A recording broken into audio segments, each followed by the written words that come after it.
What color is your computer? It is a very bright green. You Yeah, guys want that to be a yeah, different yeah. color? I can change that color. No, no, no, no, I would say it's like no, no, no. aquamarine or teal, but Yeah, yeah. I yeah. get aquamarine teal. Yeah. It looks a little different on camera. You know, it doesn't look different on camera. That handsome face of Hmm. yours, Simon. I gotta take a piss before we jump into this. We did just jump in. What the fuck?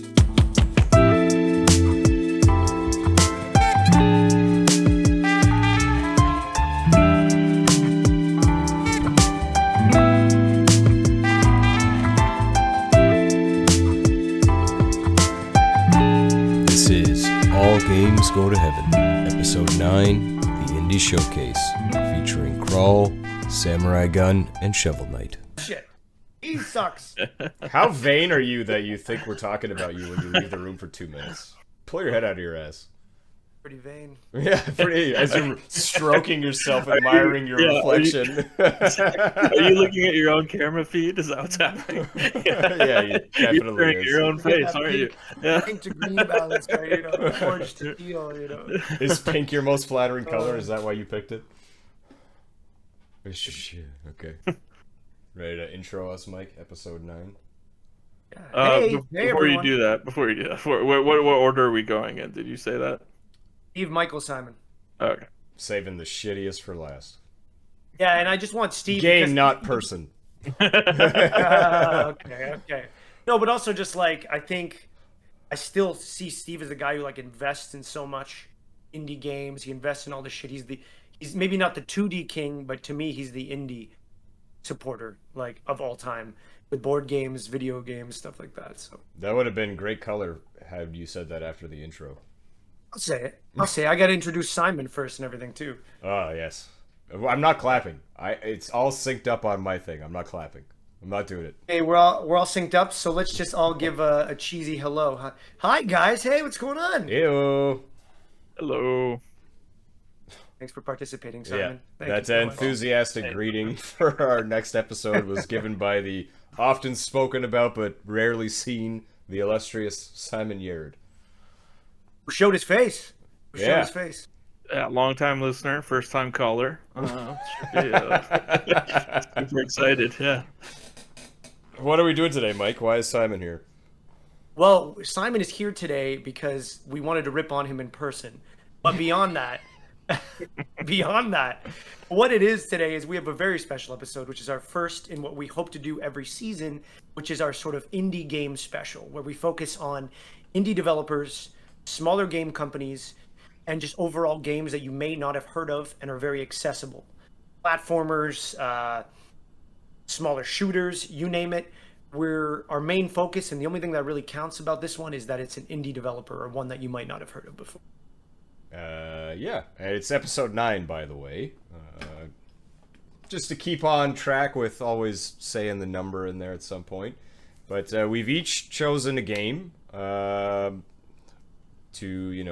either good or bad effect. Great effects. Great effect, Hey, yeah. because everyone's opinion counts and it's valid, and yeah. Except for Simon's. Again, we're just here to shit on him.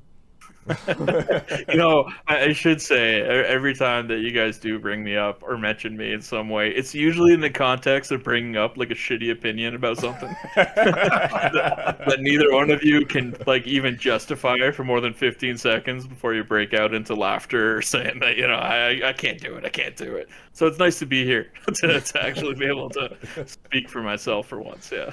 Finish an argument. Yeah. We'll see how it goes. Yeah. So I guess. But go ahead.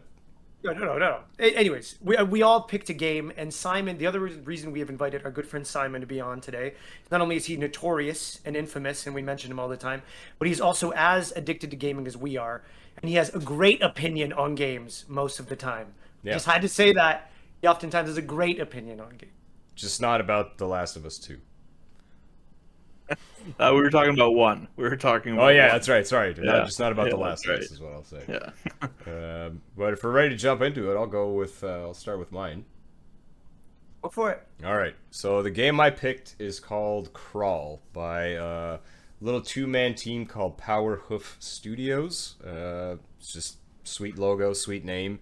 They're out of Australia, and Crawl came out in 2017. I believe it was their first game. It's a how do I describe it? Couch co-op, dungeon crawler, up to 4 players. One person is the hero, the other people are the monsters, and if you're a monster and you kill the hero, then you become the hero. So it's this constant battle to try and be the hero, and it's all the dungeons are randomized, and there's so you're going through room to room, and they'll have traps or little summoning circles for the other players to summon their monsters and try to take down the hero. And you're trying to survive the rooms and level up, maybe get to the blacksmith so you can get better gear, and the ultimate goal is to hit level 10 so you can challenge the big bad boss of the dungeon. And there's like 3 or 4 of them. They're all pretty spectacular. They're all tough. It's easier said than done beating them, I think. In our playthroughs, we didn't manage it, so we unwillingly unleashed some horrors upon the world. Sorry, everybody.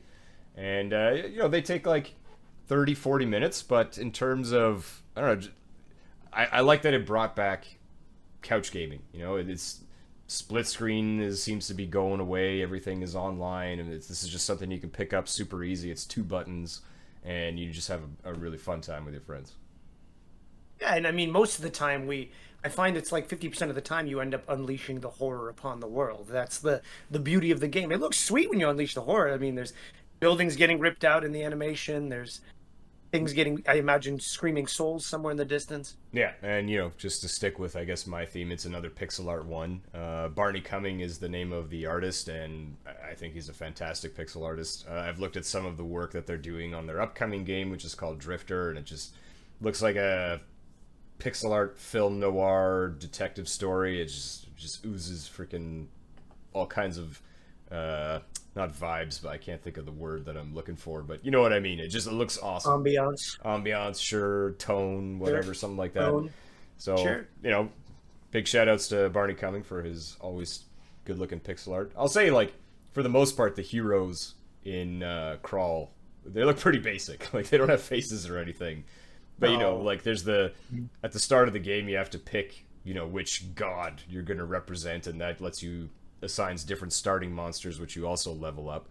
They all have sweet portraits. The main bosses look awesome. All the monsters look really cool, and they're all unique.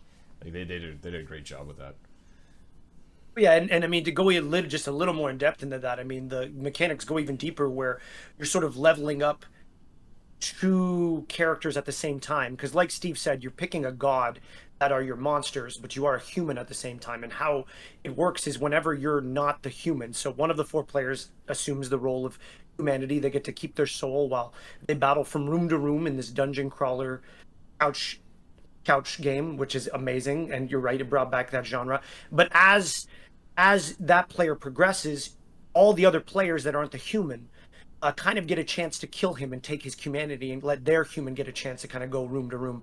But say if Simon, the unlucky soul who oftentimes doesn't get his humanity ever, and is just forced to watch all of us level up, he at least gets the chance to progress his monsters faster than the rest of us. So the person who's the human the longest may be getting their human tougher, so they might be getting better weapons, or they may be getting magic spells to help them survive room to room, or certain items that give them better vitality or speed or what have you.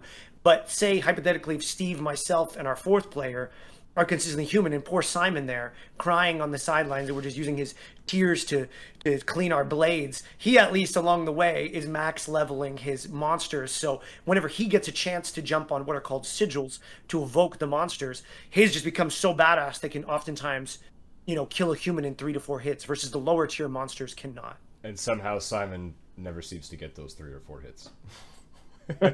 Well, I mean, one key part of that is it's the last person to get a hit, right? It's the last person to actually kill the main character. Yeah. That will then jump in. Yeah. It's not whoever did the most damage. It's literally that last hit. So there is an art that I'm guessing maybe Simon hasn't mastered to, you try to get some damage in there, and then you're looking at the health bar go down, and then, that's your moment to get in there. I don't know if I'd call it art. I would call that a little bit of jank. But I mean, I seem to be the human quite a bit. I'd call it an art form. I don't know.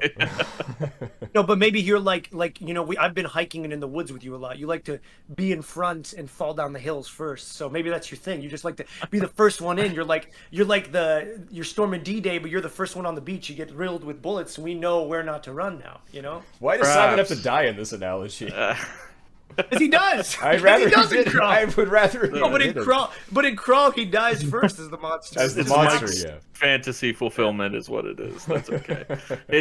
Yeah, maybe, or maybe I've been sitting on the sidelines as someone who hasn't been able to play this very much as the human, that I'm so excited I have a chance to interact with the game at some point that I immediately jump in and start doing like the attacks or whatever it is, only to find you guys with your little sniper shots at the very end, taking that last little bit of health and jumping in as the main player. Or our slimes, that. which is something else we forgot to Yeah. mention. So when the human's running from room to room, if you haven't put your little ghost into a trap, or if you haven't gone on a sigil, you can collect these little, I think they're called ectoplasms, and for every 3 of them that you collect, you get to put a slime down. You don't have to, but you can have up to 3 of them. And there's, another sort of like, you can either just mess with somebody and make them stuck in a room, or you can, everyone does their sigil and then you just launch some slimes. It's just, they're really terrible and they're easy to kill.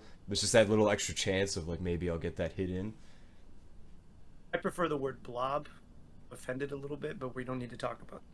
Or your slime ancestors are... I feel like I've heard more people say blob before. I feel they're more. It's doing them a disservice. I don't think we're giving them enough compass because they're little cute guys. Yeah, they're a little jiggly. Does that mean they're There's slime? literally an anime called that time I got reincarnated as a slime, and he's the most OP character of all time. So it's slime, okay? Okay, I'll take that. Anime in for the win. You know how it is. So yeah, I don't know if I said it came out in 2017. So it's been around for a hot minute. I know Mike and I are huge fans. I don't think these guys got any sort of mainstream recognition from it, but the people that are fans of it are pretty hardcore, and I'd love to see this game get some more attention. But yeah, and before we dive into each of our opinions, because I think the format here is going to go probably we'll start you and me because we know we're in love with it, and then we'll hear if Simon secretly has been hating it the whole time. Has been We're forcing him to play it. Screw you guys. Screw you guys. You guys have been torturing me for years. Yeah, because us 3 all used to be roommates. That's the extra little bonus incentive here. So we've been able to torture each other physically in person as well while gaming. Why you gotta make it weird, man? Why you gotta make it weird? Kind of my role in the podcast. Sure. But why don't you explain a little bit more, like your first impressions when you first hit it? Because you're the one who introduced us to all these games, right? And I know you've already kind of said some of the reasons you love it, but first impression, the first time you saw it, what motivated you to be attracted to this game? What was the light? It's just another one of those things I stumbled across on some pixel art something or other website, and I was like, oh, what's this? And then read a quick description of the gameplay and followed the development for like a year or so, and most of these games are all pretty cheap, so taking a risk on it is never like world shattering. So like I'm dropping $90 or $80 on something. It's like $10, $15, so it's not a big deal. And then tried it on my own because you can put bots in there, and the hard mode bots are the biggest pieces of shit ever. Yep. Fuck those bots, because they don't miss if they have a ranged weapon. They're such sons of bitches. And the last time we played, like, it was either me or that frickin' bot every single time that was getting the humanity. Like, I could have sworn should have been you guys like 6 times, but it was always the bot. Yeah, but you guys had some epic standoffs because you had some archery with your monsters, and he had the bow the entire time. So you were kind of hiding behind your shield, and you guys were doing that one-off, like, bang, bang, bang. Yeah, I don't think I've ever pulled off anything like that before. That was like one of the highlights of Crawl. Like 7 years later. But yeah, like Good thing that was a recorded bit. Yeah, I don't have some sort of like super philosophical answer for you. Like I was like pixel art, and it sounded like fun. It was cheap, so I tried it, and it paid off. Like, well, the reason I love the game is actually when I was reading Nietzsche one time. No, I'm joking. I'm not about to go down that road. I'm not about to go down that road. But similarly, like I do remember, because I'm not as romanticized or as attracted to the romantic elements of nostalgia gaming like you guys are. I find you guys tend to bite into a game just because of that. I don't want to say like retro sort of survival aspects, but like oftentimes like paying an homage to a style of game we all grew up with.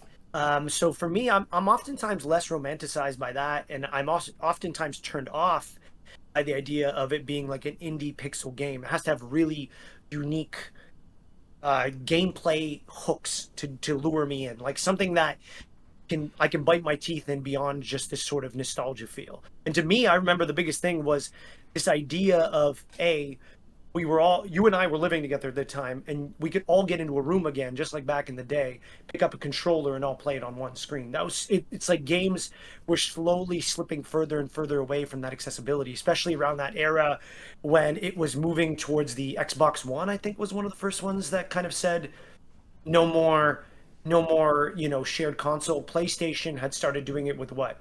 PlayStation 3 and 4, you saw less and less games where you could play on the same console.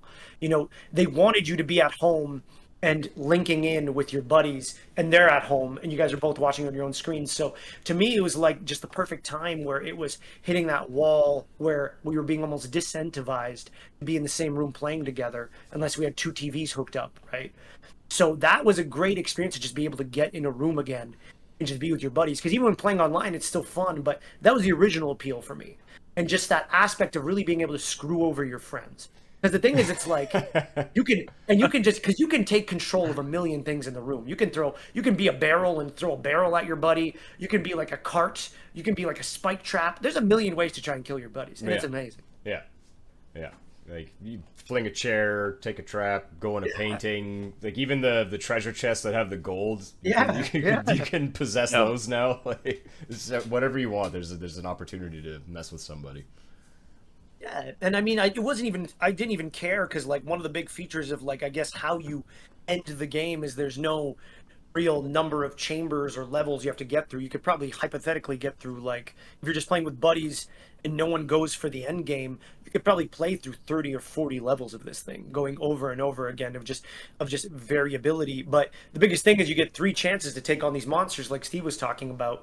And like I didn't even care about chasing the monsters. I just about getting to that end game. I just thought it was cool that like we could just be going from room to room and just keep stealing each other's humanity. Like something I just hadn't tried or done in a while outside of a board game for a while. Yeah, I think there's sort of like in the years after that, like a more blockbustery version of those games where you have was it like Dead by Daylight? It's like, a group of humans versus a famous movie monster. That I know Valve tried to make one. It was like a really big monster against a group of humans. So that like that sort of thing of like a PvP within that with roles came to exist more so after, but I'd never seen something like this until we played it. And just like the concept, like you said, I was like, this is really fun. It's not just you going through a dungeon Diablo style. It's like your friends are the monsters and they're going to mess with you on every opportunity. Yeah. Oh, you think you're safe? No, you know what? You didn't notice this random barrel that's you're gonna have to walk by. Boom, flung in the face. There's your last flicker. Yeah, flung in the face. I do really like the concept of this game. Like on paper, I think it's really great. I think the most fun I have playing this game is when everybody's sitting in the same room and you don't have time to explain how the game works to anybody, and you just hand them a controller and and you said it at first, right? There's 2 buttons. It's not that complicated to figure that part out. But I don't know that this is something like when I sit down to play with you guys or play with any buddies who are regularly playing games, like I don't know that this is not necessarily something I'd go back to. Like this is something where I think it shines when you're doing like that couch co-op. Really easy to kind of show people, hey, here's what this is, and we're going to burn 30 minutes doing it, right?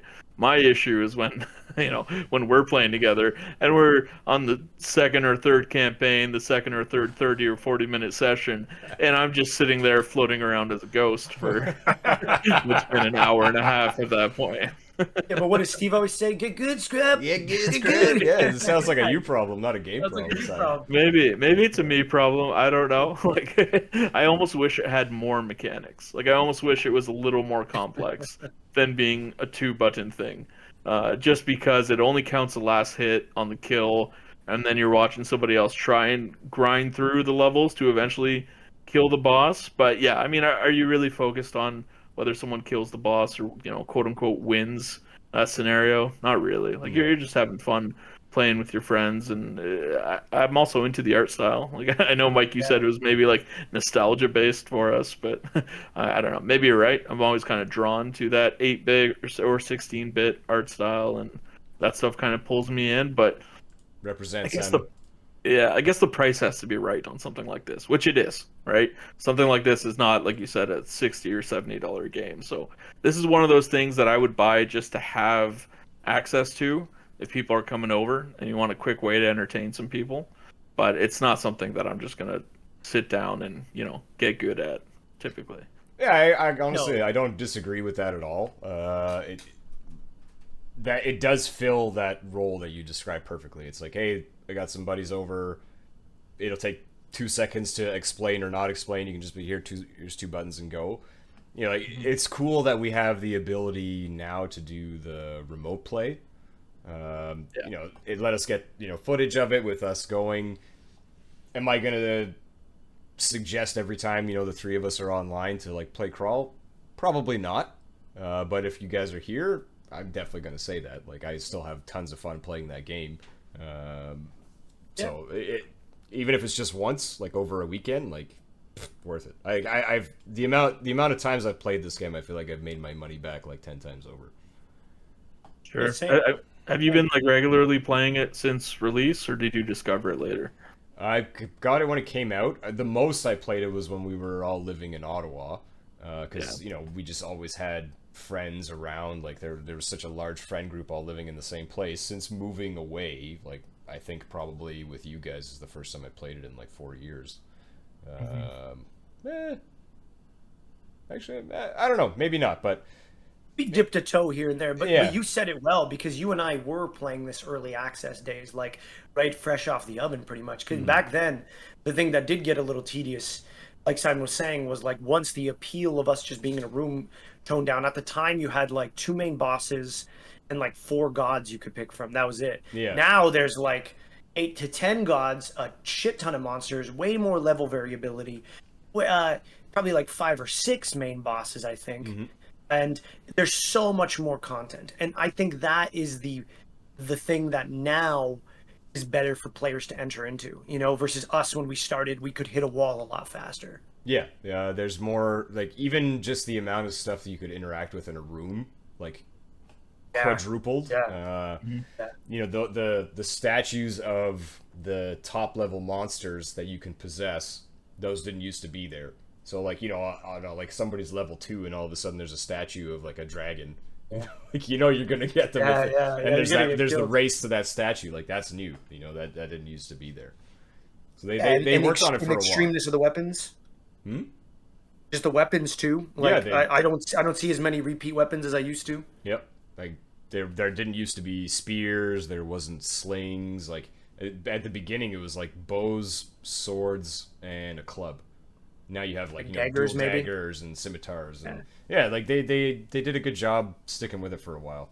Which is the beauty of sometimes being an indie publisher. You can focus in and and it doesn't take as long to AAA code a change that's going to update and reformat the whole game. You can easily, control Z and a lot less is affected versus like when you go into those AAA games, you make a major change, it can fuck up so many layers of the game, I think the file size is like 400 megabytes, maybe. That's what I mean. That's what I mean. It's not one of these 60 gig games. Like it is. It takes 2 seconds to install, and you can enjoy yourself.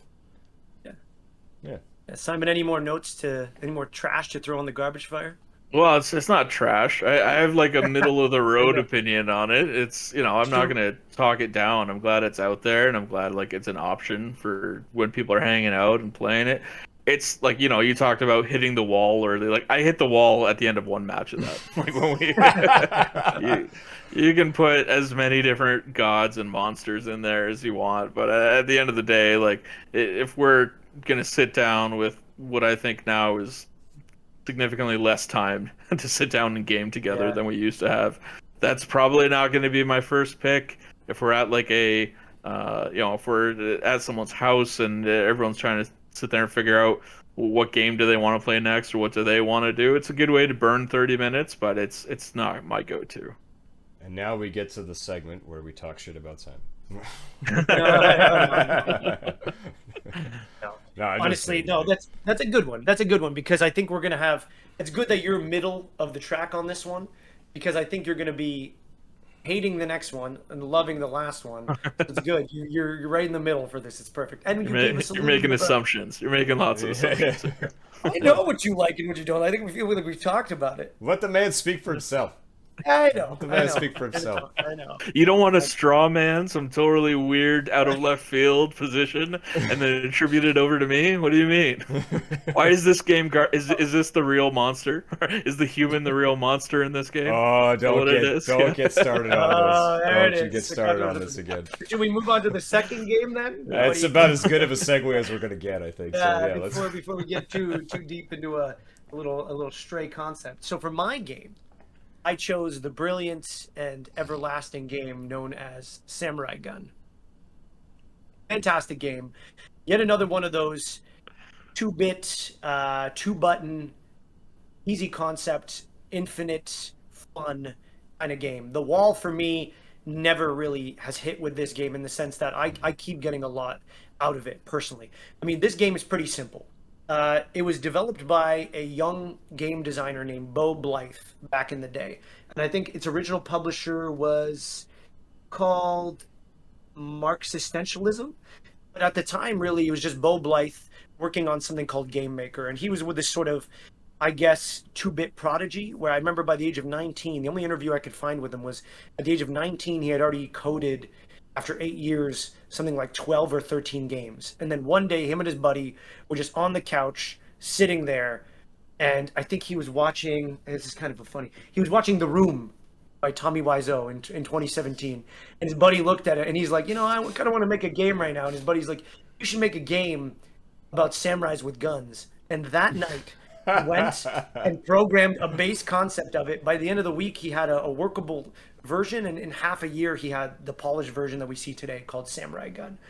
And pretty much all it is you and your buddy are in this box of a level, you and up to four people, or you can play one player with computers coming at you in sort of a wave format, a horde mode wave format. And all you are is this character that bounces off the walls, zipping real fast. All you got is a blade with one button and a gun with 3 bullets in the other. And your whole job is to just kill all your friends. And it's amazing, and it does a great tribute to samurai culture if you're obsessed with it, or I guess samurai combat, not culture, samurai combat as is distorted by a Westerner watching The Room on his couch in the early 2000 or the mid 2010s. And it pays nostalgia to just blades and guns and lots of slaughter. The bodies pile up in the corners throughout the levels as you guys kill each other. It's first to 10 kills. If you and your buddy are both within, you and your friends are within 2 to 1 kills of each other, it forces you into a 1v1 showdown where you just have 1 life, and whoever can kill the other person the fastest gets to it. Great levels, great little platforming levels. Not a lot of, in number 1 at least, I think there's 4 different areas with multiple setups in them, or multiple level variations. There's like a forest, there's a winter level, there's a graveyard, and there is a sort of fortress. In fortress. And there's a little bit of variations from each level. In one, there could be cubes just moving around this little block, and you and your buddies just pounce around and try to slaughter each other as blocks either crush you and you lose, and they count as suicide lives and minus points. On another one, there's nothing but bamboo growing, and the more you guys cut the bamboo, the more you can just fall to the grimacing spikes below. In another one, there's just a giant chasm, and it's just fun, and it's easy, and the whole point is just to destroy each other. Yeah. Sort of like you said, I've never gotten tired of this game, and I don't remember when it came out. in all those years, I still love Samurai Gun. It's freaking. I think it's so much 2017. fun. So much fun, that game. Another I one, think it was 2017. 2017. What a Yeah, banger I year think for we just pixel art games. yeah. It Honestly, I does. don't. Sorry, go ahead. Go on. No, because I I was think maybe these games were a little bit earlier because we would have been playing them at your house still. That would have been Yeah, we were playing them when we were living together. Yeah, so pre 2014 then.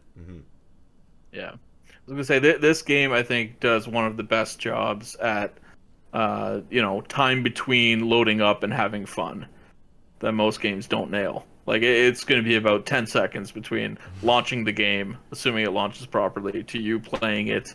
And I mean, once you're there, that you've seen all of it. But it's a fun thing to see. Yeah. All you have to do is like hit start. Everyone picks a character. I think there's like 6 of them in this one, and even the 6 have like different. They have 3 different variations. So you can kind of pick the same character. It makes it super confusing if you do, but as soon as you do that, you just pick a level and you go. Still, this game has one of my favorite death noises out of any game, with the character that I always pick, Mr. Otomo. He goes, it just cracks me up every time.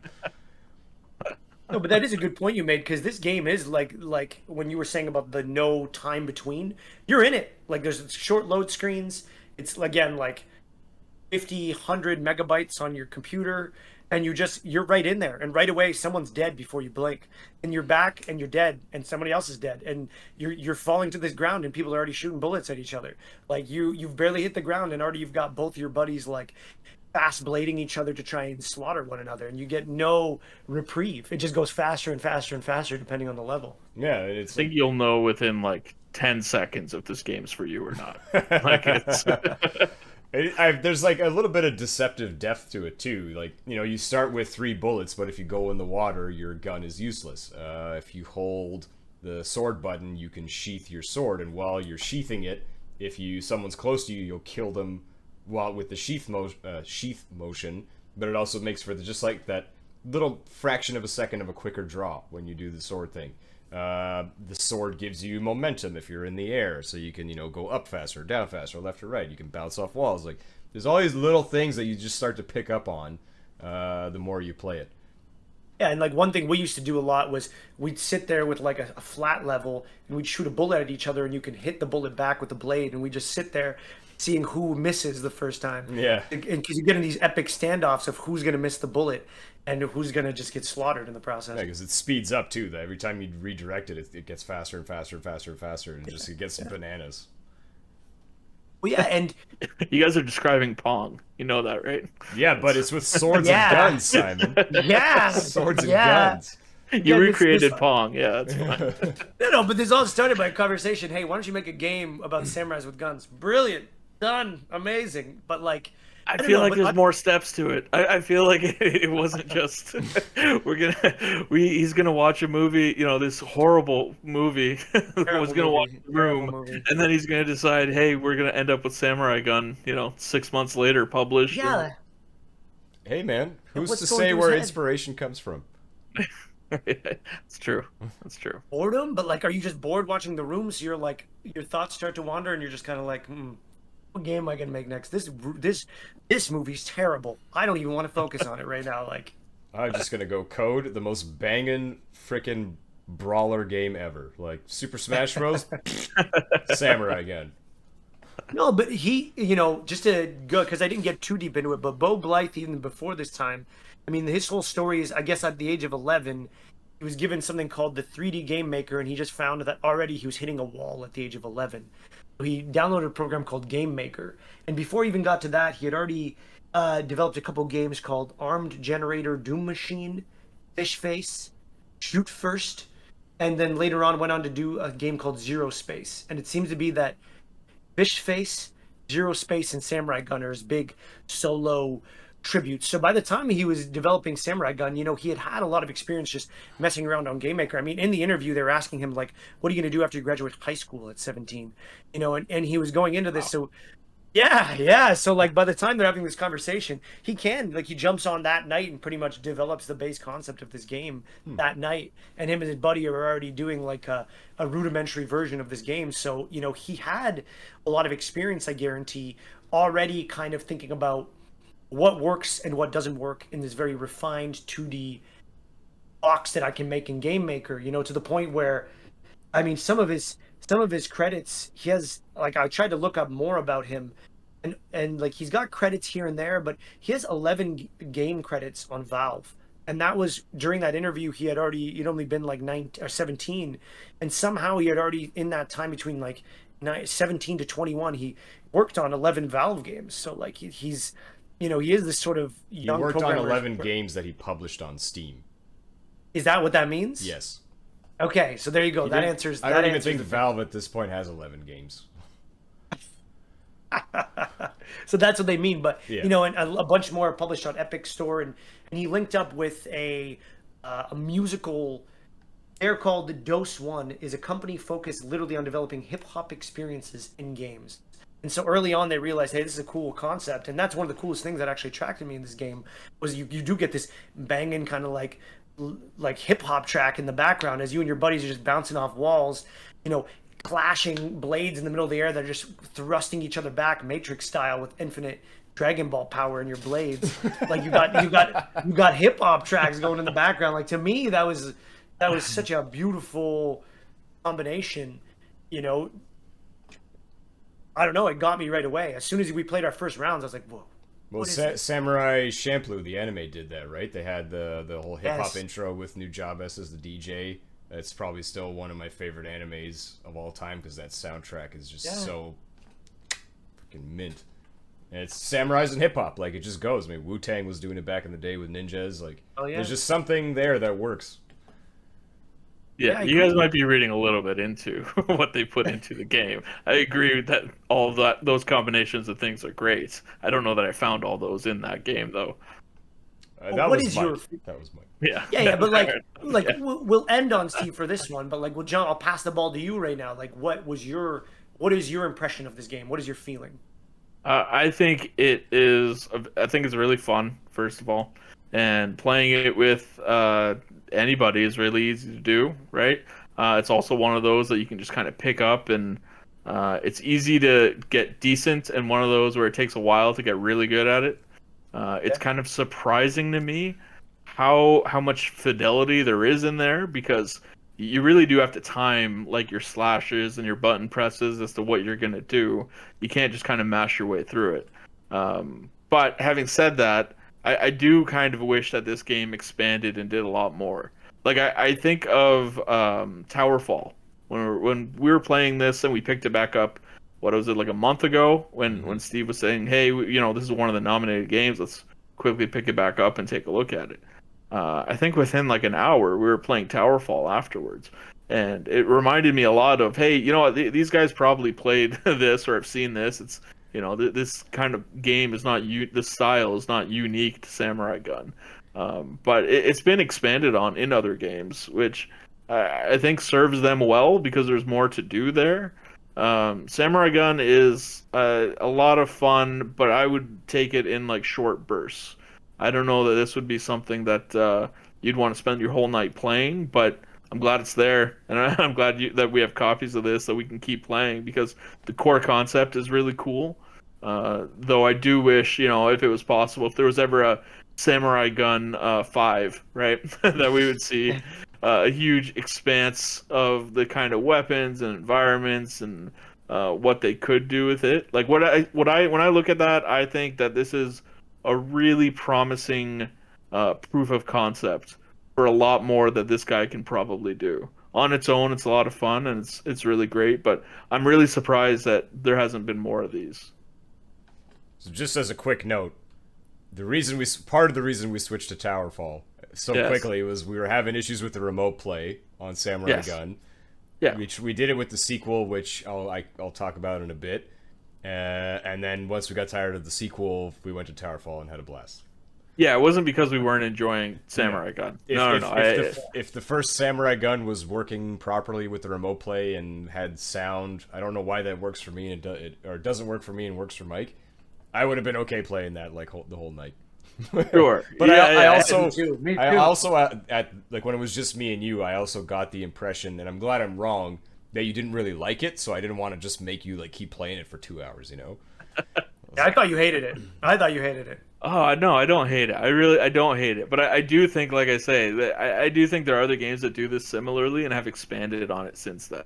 So if I was sitting alone in a room, right, I wouldn't. Well, if I was alone, I wouldn't be playing this. But if I was sitting with one of you guys in a room and we said the two options are Samurai Gun or Towerfall, for example, right, I would probably lean towards the one Towerfall, but because they've kind of expanded on the same concept of what it is.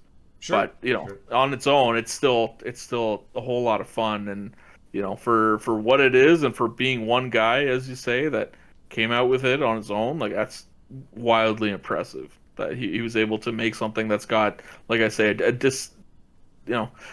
game that's easy to pick up and get good at, but a game that takes a little more effort to get become an expert in or be really good at it. Yeah, it definitely has, like, it has a style too, which, you know, they could have just like slapped some kind of random coat of paint on it, and it's not, the characters are super basic in number one, but you can still, like, they're very easily identifiable. The backgrounds, like the levels all look great. It's very legible, which is, I think, something other games struggle with, especially when you get into like the crazy graphics ones, but even pixel art ones, making it legible is tough. And I think they nailed that out of the park with this one. They could have made this, like, the characters could have just been solid squares, like they could have went 100 different ways with this. They Bouncing could have off made each the other? character, yeah, exactly, and like the fact that, like you say, he was able to make it very readable and easy for people to see what they were doing is good. That's not to say it's always the most legible and readable. Sometimes it gets pretty crazy, but yeah. also that's some of that confusion is, like Mike was saying, you see the bodies pile up and there's grass that you're hiding in, and you can actually crouch down, if you hold the button long enough, and so there is some depth there, right? I don't want to discount it. There's definitely some depth there. I just wish that the some of the mechanics were expanded on. That's all.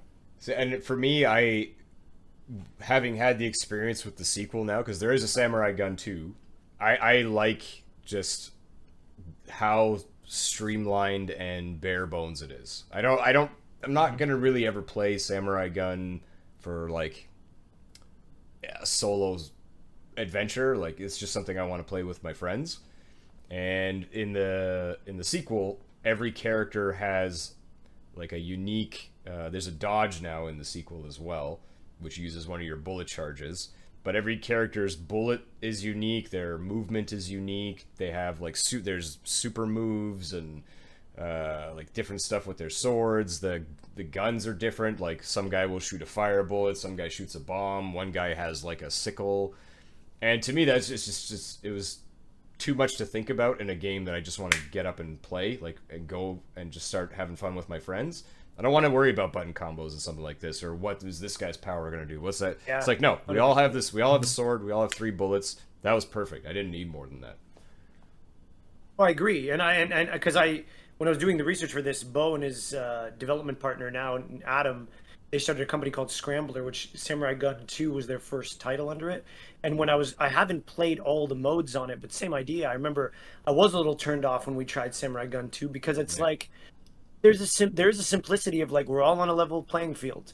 We all have the same gun and the same sword, and we bounce off the wall the same way. All we do is make different death sounds, and we look at different colors. Like, that's it. And you know what I mean? Like, that was something simple and beautiful. And then when we got to 2, it got a little complicated. I mean, there are some interesting things they've tried to add. Like, I know with it added like a top-down view when you and your buddies are like moving across a map of Japan at one point. It's like the adventure mode, so you can sort of pick where you want to go, and the first sort of area is very basic. You just go from like point A to point B, but then in the next map, there's more, so you can choose your order.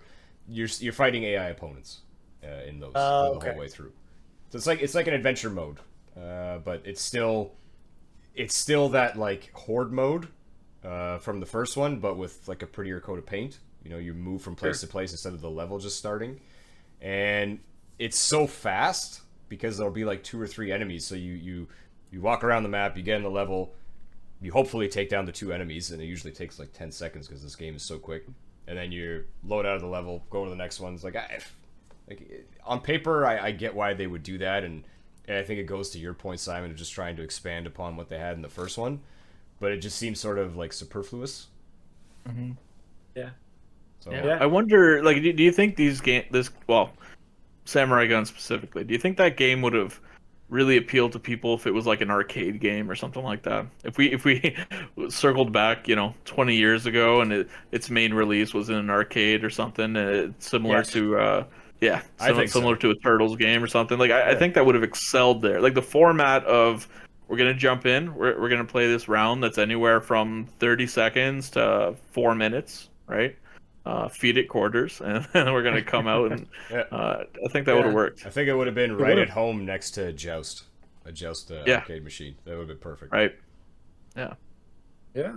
Yeah. But Steve, your overall last note. I know you love this game, but you were the one who found this for us on a last note.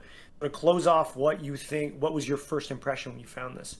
Same as Crawl, pixel art, samurais. It's like, yep, done, sold. Yeah, and me did have the bias of Samurai Champloo, so it was like we had no choice. It was like, Yeah. okay, another iteration of hip hop and samurai culture. Done. And again, it was like $10, something like that. It was like, okay, 4-player with my friends, done, in. I think it's like $2.99 right now. Yeah, and then another one where I think I'll be playing that for as many years as I can. It'll always come up, even more so than Crawl. Samurai Gun is just I always have a good time. I wouldn't recommend remote playing that one, but couch, incredible. I had no problem remote playing it, but like Simon said, just to add to that list of like you have friends coming over, it's a good one to have on your roster because anyone could just jump in. Yeah, I'm not. It wasn't because of the anyway. Whatever. Let's go to Simon's game. I'm not gonna vet my shit. So you guys asked me if I wanted to jump on for this specific cast, and you guys were doing the indie showcase, and what would I recommend? And I don't know that this one necessarily went under the radar, so to speak. I mean, I think this is pretty well known, and I was stuck on a few, but the one we landed on was Shovel Knight. Okay, so a lot of people know what Shovel Knight is, but I'm going to give a little bit of a background here. It was developed and self-published by Yacht Club Games. It was their first game. They're former developers from a company called Way Forward Technologies, and specifically the director is Sean Velasco. So they announced this basically in 2013. They were a group of a few developers that left their old company, and as far as I know, it was one of the first really big publicized Kickstarter campaigns for an independent video game on their own. They hit their financial goals very quickly. In fact, they basically got locked into stretch goals, which eventually turned them into what I would call the Shovel Knight studio at this point. I would like to quickly read off to you their games developed here. So there is 1, 2, 3, 4 mainline Shovel Knight games. They then made a game called Shovel Knight Showdown, which is a fighting game. They then put out a game called Shovel Knight Pocket Dungeon, which is a bit of a roguelite. They most recently released something called Shovel Knight Dig, which is a roguelite and platformer here. And then most recently, they've also announced a new collection and iteration called Shovel Knight Shovel of Hope DX. Which is supposed to come back to the original Treasure Trove release with a bunch of new features that are supposed to go on there. There's going to be 20 different playable characters, online multiplayer, etc., etc. But going back to how this kind of came out, because it's quite confusing. I mean, when we were looking this up, even finding the different titles and finding out what this game is, unless you've been following this the whole time, it's a little confusing. But basically, they like I say, they hit their stretch goals, and what that meant was they released the Shovel Knight game, which was just Shovel Knight at that point, and then they ended up releasing new campaigns, which basically became spin-offs into their own games at this point. So the one we played is known as Shovel Knight Shovel of Hope, and then the additional campaigns that we didn't go through for this were Plague of Shadows, Spectre of Torment, and King of Cards, which basically uses 3 of the bosses from the game to become the main characters for their own subsequent games. As far as what the game is, it's a 2D side scroller. It's a platformer that's kind of an ode to the 8-bit graphical styles. So there's lots of inspirations from the Mario games, Mega Man series, Castlevania series. There's an overworld that you kind of go through to reach individual levels.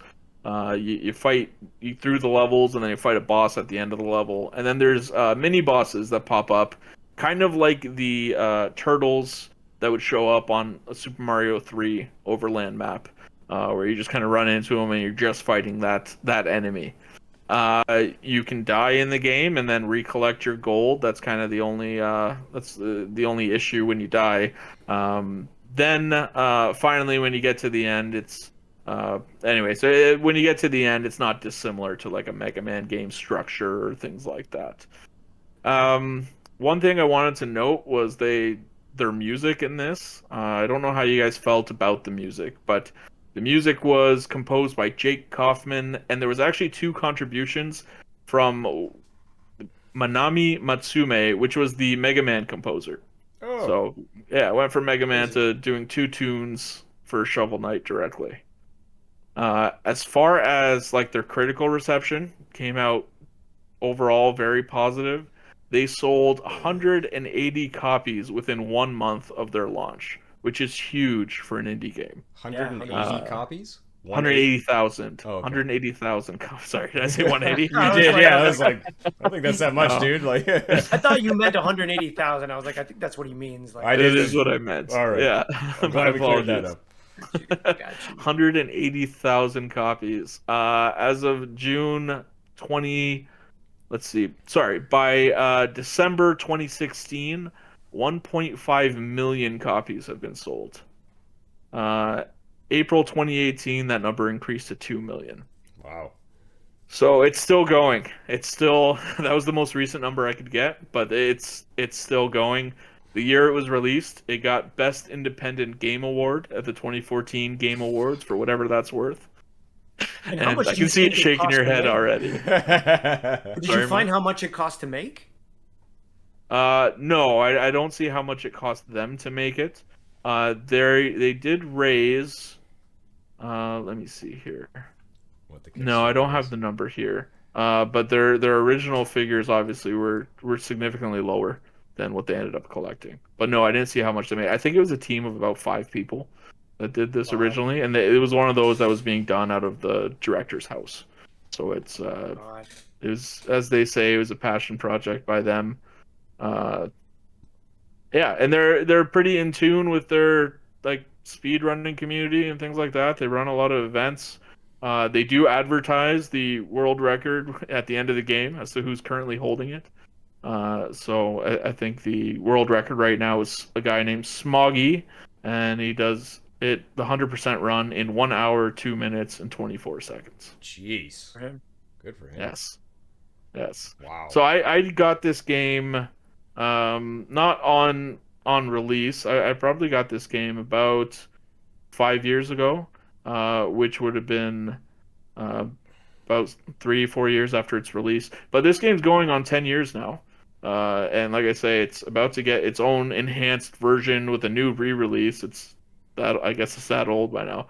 But I mean, I love this from the moment I picked it up. I really enjoyed the style of this game. The art direction I think is great. They have a pretty neat story that's playing out in the background between you as Shovel Knight and you're kind of pursuing Shield Knight, and it's minimal, but I think it's good. And for me, like all the inspirations hit the right way. So when I played it, I thought of Mega Man and I thought of Mario 3 and Castlevania and finding wall chicken, right? And Yeah. going through like it for me it hit all the right tones, and it was it's not the most challenging game out there, but it was decently challenging to make me want to play it a few times. But I'm really interested to see where you guys landed, because I knew when I picked this, I mean I figured when I picked this, and I think I'll be wrong, but I figured when I picked this that Steve would love this and Mike would hate it. That's where I thought we would land on this. But I'm excited to hear where you guys land. I want you to Hold talk on. first, Mike. I do. Just a couple. I just want to make a couple comments on what Simon was saying. Please do. No, no, no. Okay. So like the other, like one of the other really big, like sort of in your face influences is DuckTales with the pogo mechanic. Okay. And then Okay. the when you talked about like finding it is kind of weird now. So when you first suggested this game and I looked for it, the only thing I could find originally was the treasure trove because there's Yes. nothing called Shovel Knight anymore. So I'm like, I'm not gonna pay $50 to play Shovel Knight. Like, fuck that. And then it turns out Shovel Knight is now Shovel Knight Shovel of Hope, and you can find that. I think it's like $16 or $17. So then it was okay, but I almost like this game almost didn't happen because of this whole like weird Yeah. way that they've set up to purchase it now. Yeah, it's not great. I mean, like I said, I bought this originally when it was just called Shovel Knight. I bought this on like a Nintendo Switch, like I say, 5 or 6 years ago, and it was then known as Shovel Knight, but was later renamed to a Treasure Trove because they were giving out for free at that time the additional campaigns. But yeah, go looking into it today. It's not the easiest thing to figure out. Yeah.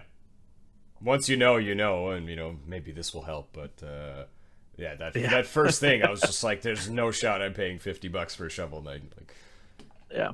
Just start off with the Shovel of Hope. And I wanted to say that you lowballed the story a little bit because it's a little more romantic than that. It's Shovel Knight and Shield Knight were like legendary duo that was saving everything for a long time.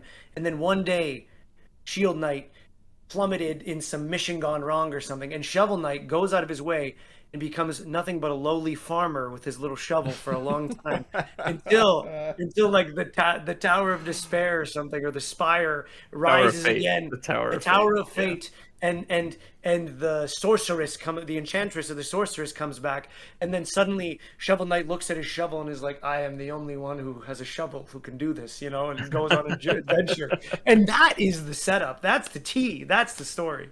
Well, you don't know a lot of that though playing through No, on your no. first But time, they right? they tell you, but they start you off with you are now just your first time is like literally they start you off with you lost Shield Knight, and now you're just a lowly Shovel Knight farming with a shovel, and now this enchantress is there.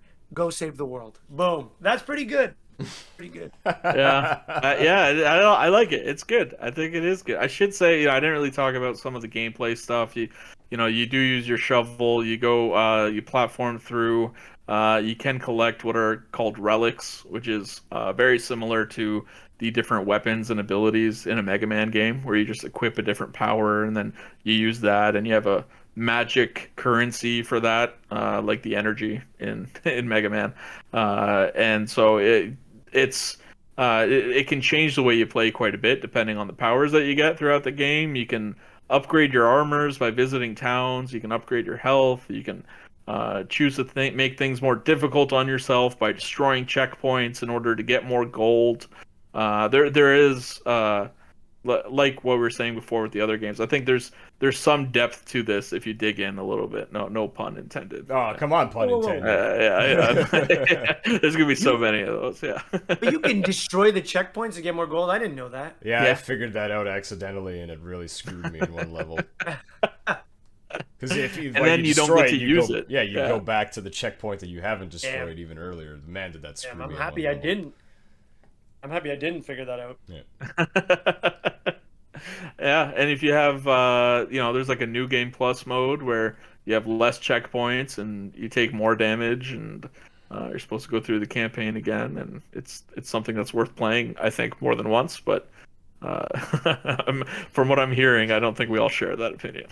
I will say, the music is probably my favorite part of this game, especially the Clockwork Night. That song was awesome, really good. Yeah, they have different music sheets in the game that you can collect, and then you can hand them in town, and then actually you can just choose to listen to them at your leisure, which I don't do that very often in games. But this one, a few times I'd run to town, play a tune, and then just keep running because I enjoyed them quite a bit. Yeah. All right, Mr. Smug over there. Why don't you tell us your thoughts on this No, one? no, no. I go last because I know what your opinions are. Remember, we don't know what my. I'm saving mine for last. You go, Steve. We know what your opinion is of this game. Well, you guys know. Okay, I'll sum it up with this one sentence. I would rather blow out a donkey's butthole with my mouth than play this game again. I hate this game. Wow. I hate this game. I absolutely hate this game. It is atrocious. It is horrible to play. It is absolutely horrible. I can't stand it. Like so I heard about Shovel Knight when it was first introduced, and I was like, oh cool, another pixel art one, looks retro, like, you know, all these platformers that you mentioned. And I thought I would love it. It's just something I never got around to playing or buying. And so then when we were doing this, I was like, sweet. I finally have like a reason to buy this, and it's gonna go great. I'm super looking forward to it. Start the game, I get the, you know, the lovely intro that Mike talked about. The first couple levels, I'm like, okay. And then it just kept going downhill for me. It just got worse and worse and worse. I like the character, the knights are really well designed. There's like a couple of levels that I think look okay. The rest I think look like shit. Have all these really just like colors that clash and hurt to look at, make it hard to read. The enemy placement is shit. The way you move is shit. I can't stand it. I have never played any game where your attack pushes you backwards. That makes no sense, especially in a platforming game. You taking damage, knocking you back, okay, fine. That's been around since the Nintendo. But for me to hit something with my shovel and then it pushes me back, it feels like ass. It's horrible. I hated that. My God, did I hate that. And then, you know, like you're making the comparison to Mega Man. We get to the boss rush at the end, right? In a Mega Man boss rush, you still fight them in their own arenas. By this point, you have weapons that every single one of those guys are weak to. And they all have their own energy. In Shovel Knight, you have the one mana bar for every single thing that you have, and you get a crappy little refill if you manage to beat one of the bosses. So you're not going to beat these guys with things that they're weak against. Most of the bosses move at a speed of like a coked up ostrich, while you can barely move, and they're just throwing random bullshit at you. Like it's every time I was beating a boss, it felt like I just was, you know, using the health potion to get back up, and, you know, like I randomly beat them just because I managed to have more health than them. It never felt good fighting these bosses or getting through any of the levels. The character movement seems inconsistent. Like sometimes you have momentum and sometimes you don't. I don't understand why you would ever have momentum when you move this slowly. Every part of this game frustrated me. Every single part of it. And I pushed through. I got to the boss rush. I had a cheap ass death. And then uninstalled it right away. It's like, fuck this. I never want to play this game again. I think it's... I'm not... No discredit or shit-talking to the developers. You know, obviously it was a passion project. If you said it's the 5 of them in some guy's house, good for you guys making a game that you love and you're proud of, and you probably made more money in your life than I ever will. Good for you guys. I have no issue with the developers, but fuck your game. It's a piece of shit. Wow. Did all you out? get all the relics? Did you get... Because there are absolutely weapons that enemies are weak to. I just don't care. I don't care. I got so many of them, I just don't care. The Plague Knight is the biggest piece of shit boss I've ever played in any video game.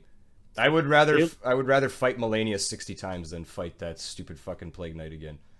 They liked him so much that he was the first character to get his own campaign after Shovel Knight himself. Good for him. Good for him. Everybody that likes this game has a unique form of fucking brain rot. I don't understand. Jesus. This is horrible. I understand what you're saying about the shovel knocking you back. That was weird. But I mean, I really didn't have that. I didn't have that much of an issue with it. I don't didn't agree really with notice anything else that you're. I don't agree with anything else you're saying. I thought the level design was awesome. The factory level as well as the airship were like two really big standouts for me. Those are burned into my brain as to like the movement through those, and by that time you're unlocking the air dash, which changes everything about the way you move through that game. And so it's mind blowing to me, you know, the stuff you're saying with the same, with the same inspirations and the same enjoyment of these older games that they relied on, for you to turn around and say that this game was not able to pull it off. And it didn't, in my opinion. Like, what part of the reason I'm Right. so angry is it took all those games that I loved, took them as inspiration, fucking wiped their ass with it, and gave us a game. Here's a freaking dog shit version of all those games that you love. Oh. Pay me $16 for it. No thanks. Even though you don't hate it as much, you're far more fired up than you were during Zelda. I hate this more than Zelda. Oh That's my crazy. goodness. Wow. I wow. hate this more than Ocarina of Time. Get out of Yeah, here. Ocarina of Time has been dethroned as my most hated game. Wow. Oh. And like, here's the real cherry on top of the shit cream sundae. So after I did the uninstall thing, I was like, you know what? I gotta finish this game for the podcast. I reinstalled it. Uninstalling it erases your save file. Never had that with any game on PC before, so another fucking fuck Shovel Knight. Not replaying that just to get to the end. I don't care. Most of it's Feeling out. okay? Yeah, I'm alright. I'm alright. It just Did you brought crack like another beer? talking about it brought back all these feelings. Now they're out. I've been holding on to this because we haven't had a chance to talk about it because you guys won't let me say it. What about the co-op? We did play a little bit of co-op. That made it Did that change slightly your less. Made it slightly less unbearable. Okay. I still was like, I mean, you were with me. You heard Yeah. me. Like, did I sound heard like you. did I sound like I was having a good time? I thought maybe you were sick, or there was something else going on, because I was having a blast. I was the only time I had a good like fun was when you made me fight that one like the mini boss on my own. The electric. Yeah, with mini-boss, like the yeah. fencing dude. That boss Yeah. was sweet. That was a sweet boss. The rest, Yeah. donkey's butthole. I already said what I gotta say. Secretly, Simon's like, this is the greatest gameplay I've ever had today. Yeah. Me and Steve are just having so much fun. Steve's like, this is the worst fucking gameplay experience I've ever had. I hate Simon. I don't Damn hate you for Simon. that. My heart is broken because Simon and I have an amazing track record of Yeah, you recommending do. games You to guys each other do. that we You guys both do. love. And then there's Right. Shovel Knight, this little black mark on our list of recommendations in our relationship. It's just like It's like in a relationship, it's like my you God. looked over at Simon's phone and you noticed he was texting a lot of other girls, and now you can never trust him again. Anytime he ever recommends a game, you'll be like, "Oh, Simon's got great. Dude, you have a great day. and then it just This be is gonna be another Shovel Shovel Knight." Knight. Ah. Shovel Knight.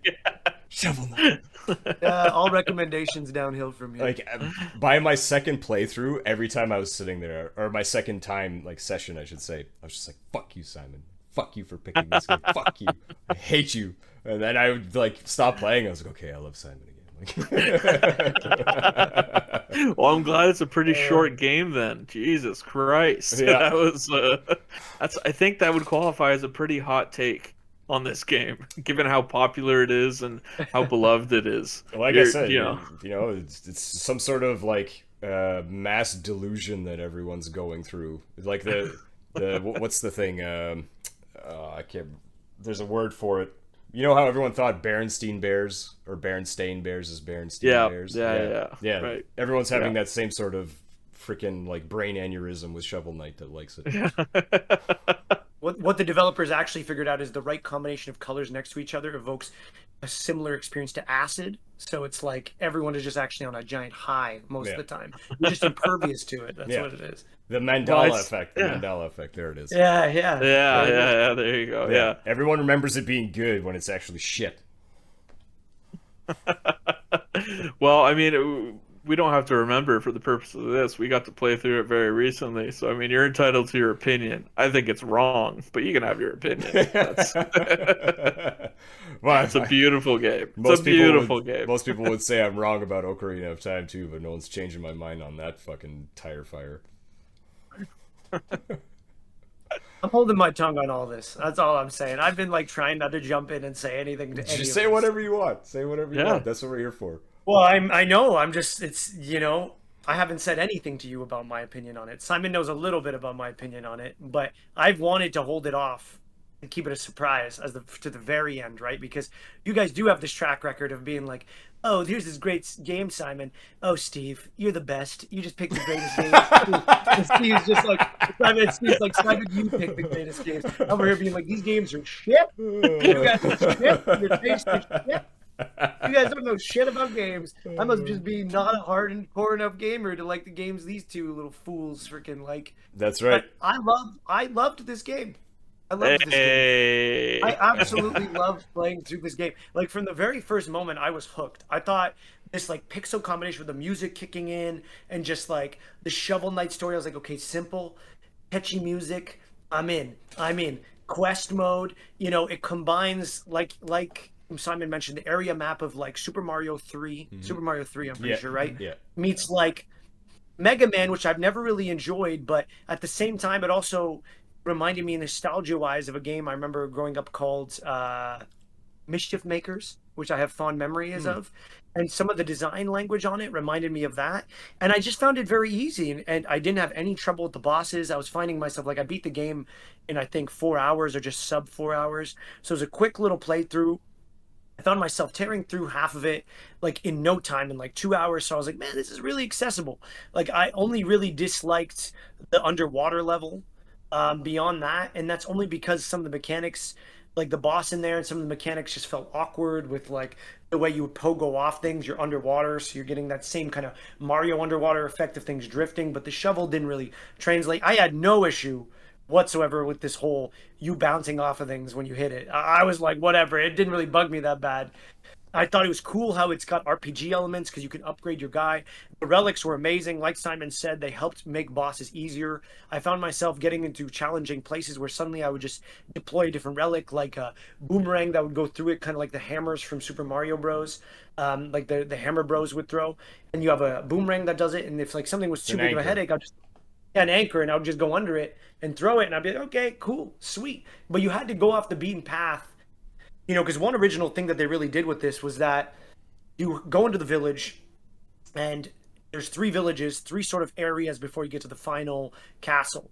And in each area, there's a village you can visit, and each village offers you different things. In the first village, you can meet your music man that you hand the music sheets to, that you have to find sort of by going off the main trail on each platforming level. You can upgrade your health, you can upgrade your mana, or you can go downstairs and buy items from certain people.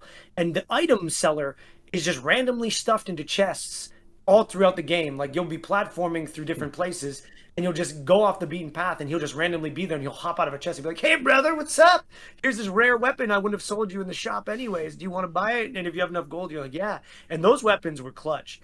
Those weapons, like they weren't core elements, but those weapons I had found myself using those relics he sold on the side more often than I did the main relics that he sold in town. Well, the second town, the ones he sells on the level are usually the ones most relevant to that level. When you find him in that chest, it's usually the one that's most relevant. Yeah. And those ones were my favorite ones, like honestly. But you did need the ones he sold in the town were the ones you needed for the sort of side levels. There's sort of like coin chase levels, or I don't know what you'd call them. Yeah. Like gem collection levels. Those ones you needed his in-town ones. I've noticed the most.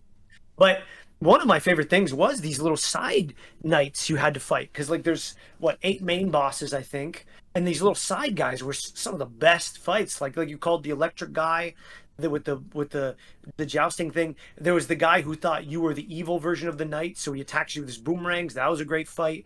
It was the hardest fight for me was actually one of the side knights. It was the guy who swings from thing to thing. He just uses it like he swings from anchor to anchor. He was hardcore. He was tough because he would call down electricity and shit from the air. And you couldn't always pogo all off his head, which was oftentimes the easiest way to beat someone was just pogo the shit out of them. And like you couldn't just pogo the shit out of him because he'd be up in the air. So it really, they threw interesting combinations. You had to fight the Red Knight or your evil twin, I call him, throughout the game. You have to repeat Black Knight. You had to fight Black Knight on one of these side ones, and those were really fun, and I found this to be just a quick, easy run through. It was very accessible. I didn't find too daunting. The checkpoints really helped. And, it was just always about getting to the next checkpoint, and things got easier and easier as you went through it. Like, you know, the boss rush that you complained about, guess I got lucky, or I found it easier. I watched you do that when you kicked ass there. Yeah, and I found that fighting them in this closed room sort of took away their beneficial strengths. Like, they had some of their strengths, but sometimes the layout of the level made it so much harder when you were playing them in their domain. So having them in this tight little room made it so much more accessible to me. Like, I found it easier, you know, and then I could just dodge the Iceman snowball attack, or the spikes that he'd release, or something like that, or Plague Knight's weird chambers that popped up out of everywhere. Yeah, I loved it. Great game. Good little fun 45 hours of your life. For some, not for everyone. Yeah. But how backwards is that, Simon? You must be mind blown when you heard I loved it and Steve hated it. I'm still like, I knew earlier from Steve's complaints that he obviously wasn't having the best time with it, and from your lack of complaints, I was deducing, you were good about not telling me exactly how you're feeling about it, but this is a bit of a weird swap of positions here. This is so confusing to me. My brain's really not processing it properly. That's, Steve's not into the 2D 8-bit game that was based on all the nostalgic, NES games that he loved, and Mike, who typically very much dislikes that style of game from the get-go, is over here championing it. It's interesting. I'm very confused. That's all. I'll say even I feel a bit weird about it. Well, that's probably the little voice in your head you should be listening to. It's trying to warn you that you made the wrong decision. No. It's not saying that. It's just something's a little weird. Some weird twist of fate. It's an alternate reality. Maybe, I don't know. Yeah, you've entered into the multiverse. Yeah, where you don't like the 8-bit platformer. But let me ask you this, Simon, and I can't ask you, Mike, because you haven't played this game. Gravity Circuit, another one that came out recently. Yeah.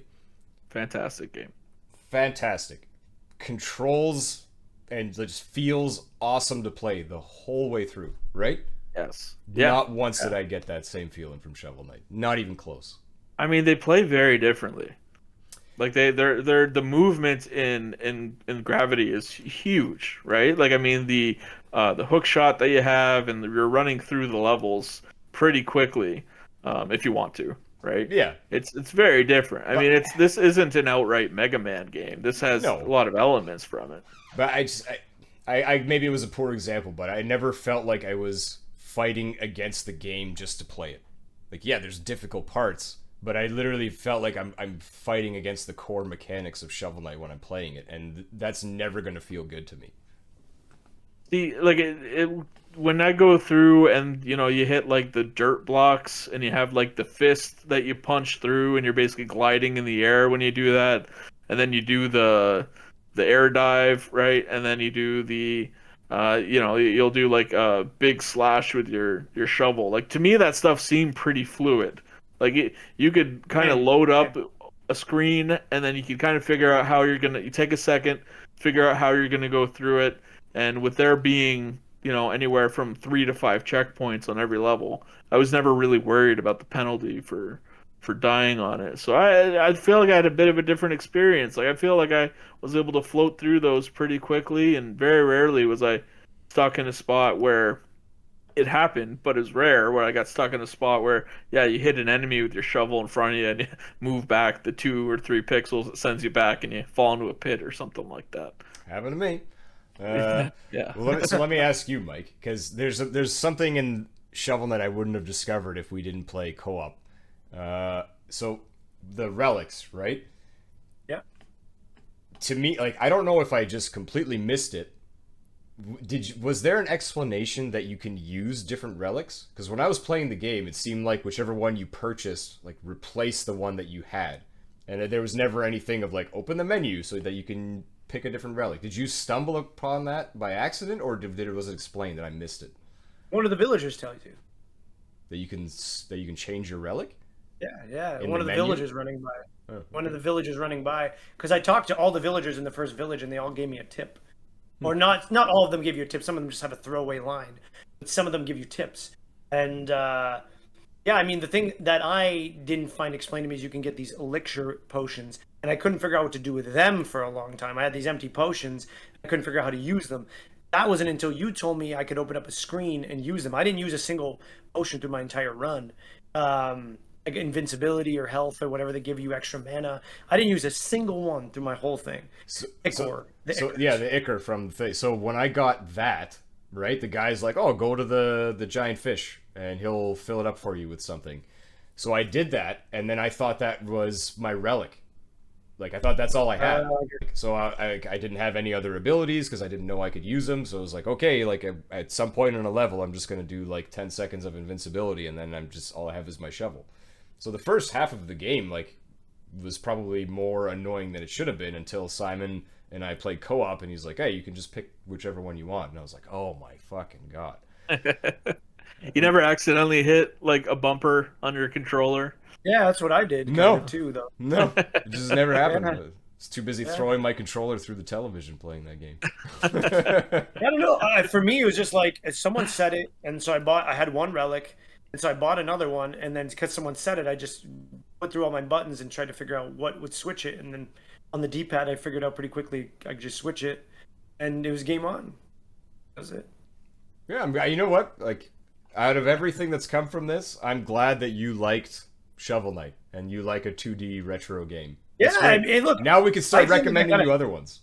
Yeah, I mean, like I feel like I got out like a bandit. I was like, you guys were all like, who hates what, who this? I'm like, I loved all three games. It was a great time. This is a great episode. It was a blast. I didn't regret playing anything. Like it literally gave me the nostalgic kickback of like Mischief Makers meets Super Mario 3, and like the thing I don't always like about Mega Man is the roguelike nature of it, how you die and you have to redo everything.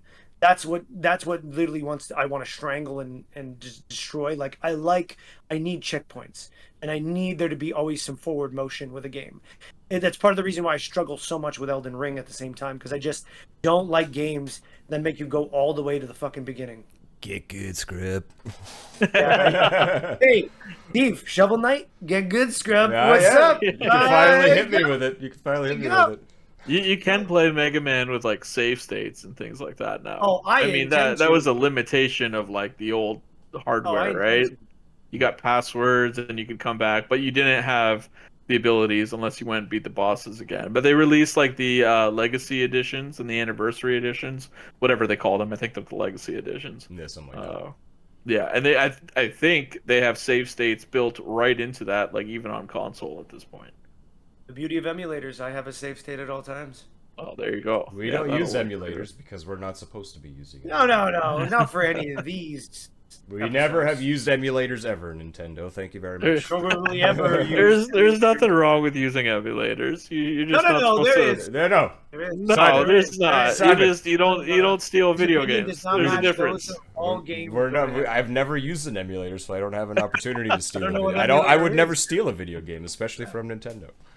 What's an emulator? Exactly.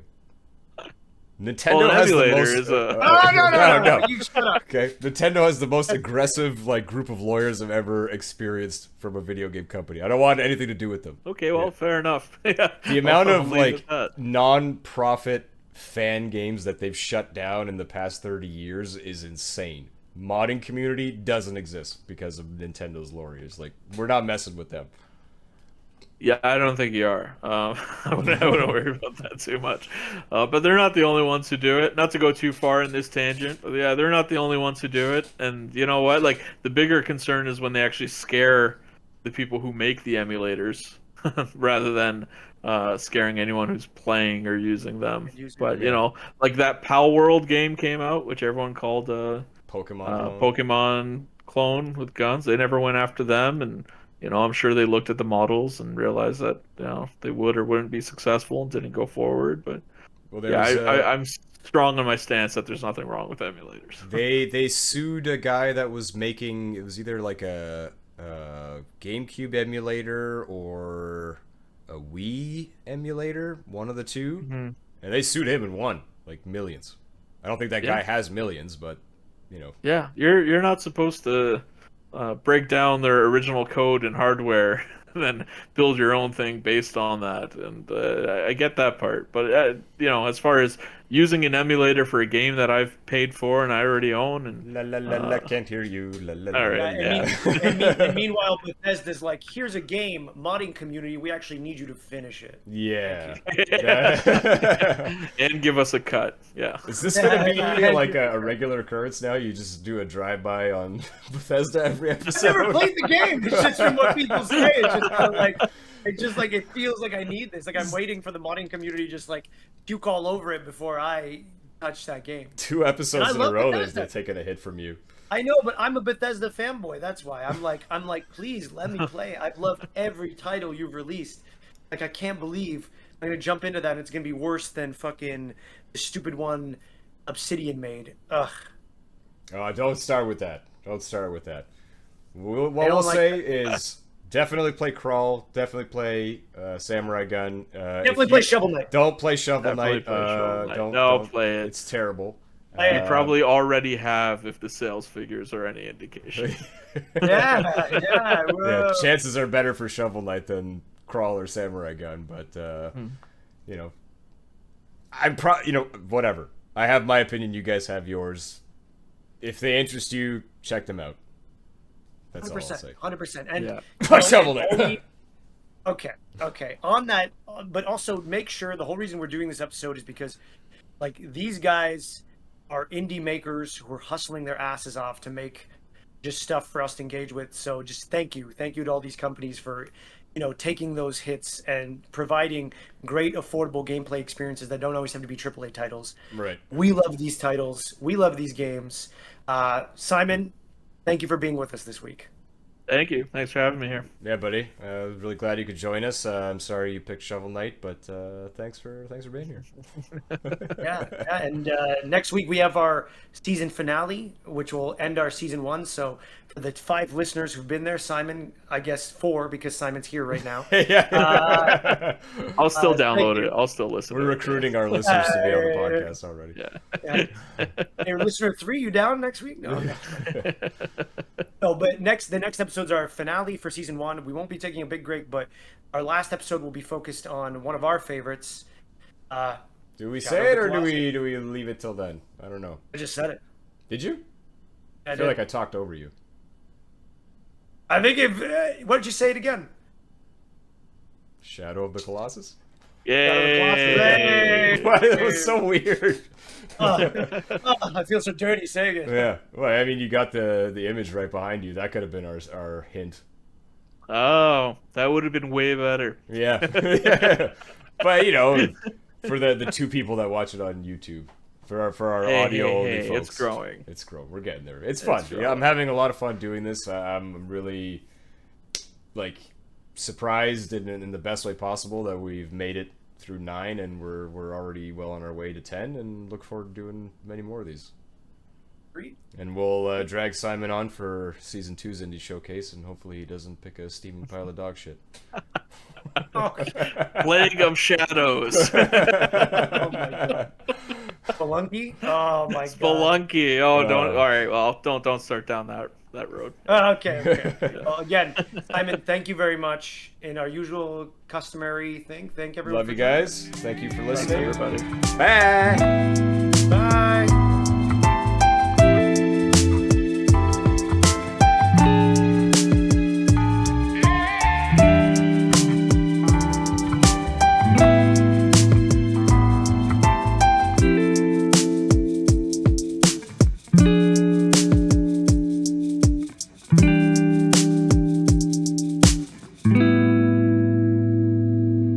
As always, a special thanks to Aaron Rastovic for the sweet beats. Fantastic. Great game. That was a great game. One of the greats. Great game.